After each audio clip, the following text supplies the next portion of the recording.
कोण चार खंबा जगात पे चारी मैया मुख्य मोहारी हो चारिणी कोण चारि खंबा जगत में चारि मोन मैया महार हो माँ।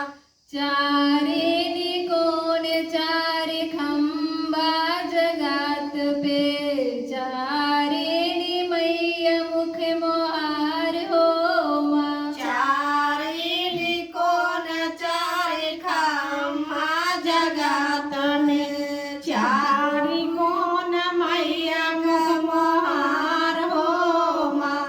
अपने शीतल मई का नेवते बोलाऊ बाई काऊ बाई ठानवा का देव हो अपने शीतल मई के नेवते बोलाऊ बाई काऊ बाई ठानवा का देव हो माँ।